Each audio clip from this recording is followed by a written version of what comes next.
Hello everyone, this is my channel Learn Web Technologies. Today we will talk about CSS fonts. CSS font property defines the font families, boldness, size and a style of a text. Font families have two type of font families. We have generic families and font families. Generic families are font families with a similar look like serif, sans-serif, monospace. Let's see serif, sans-serif and monospace. Serif fonts have a small lines at the end of some characters. Let's see this with the help of examples. I'm adding P tag with Learn Web Technologies and I'm adding a CSS is like font family is serif. Just save and then refresh. I'm just adding a font size also so you will look good. You will see properly. So here some small lines is coming that says it's a serif font. Now I'm using sans-serif. Sans-serif statement says sensa means without. These font don't have the small lines at the end of characters. Okay, so let's see with the browsers and just refresh. Now we didn't see a small lines at the end of characters. That's called a serif font, sans-serif font. Now I'm adding a monospace. Monospace is a font. I'm just reading the statement. Monospace characters have the same width. Like in Learn Web Technologies have many characters. All characters have a same width. Just a refresh. Now you will see a same width of every characters. That's called monospace.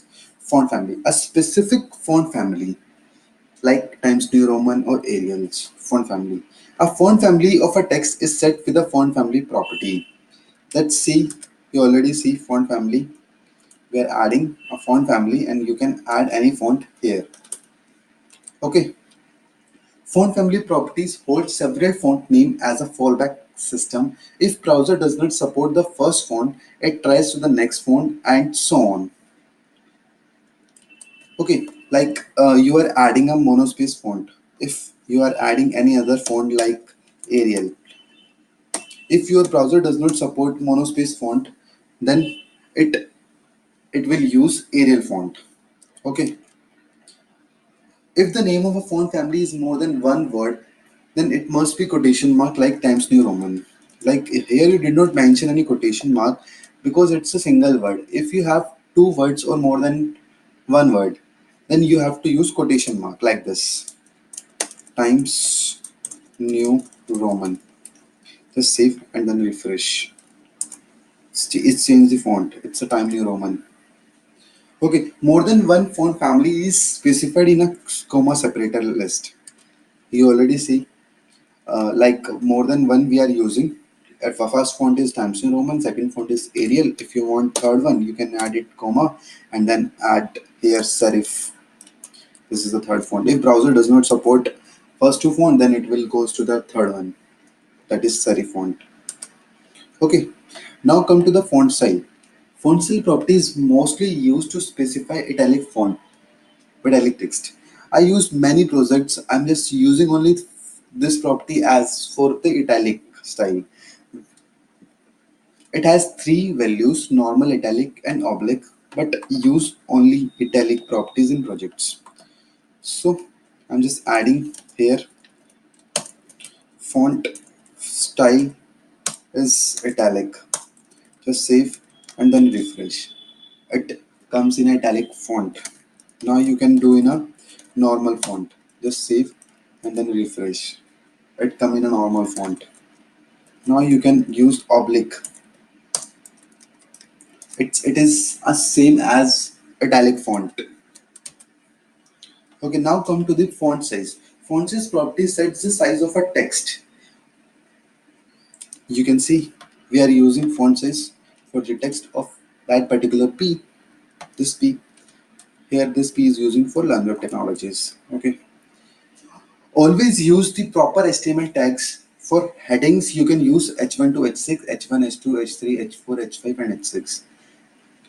And for paragraphs, you can use P tag. If you do not specify a font size anywhere, the default size of a normal text is 16 pixel. 16 px is equal to 1 em. If we are not mentioning here in 50 px, I'm just commenting this and just refresh. So this well is a 16 px. This learn web technology is a 16 px, and 16 px is equal to 1 em. Font weight. Font weight properties specify the weight of a font. So you can add font weight here. Font weight is bold. Just save and then refresh. It's come in a bold tab. If you add normal, you can add. Okay. So now come to the responsive font size. We have a property which we can use for responsive also. The text size can be set with a VW unit, which means viewport width. That way the text size will follow the size of the browser window.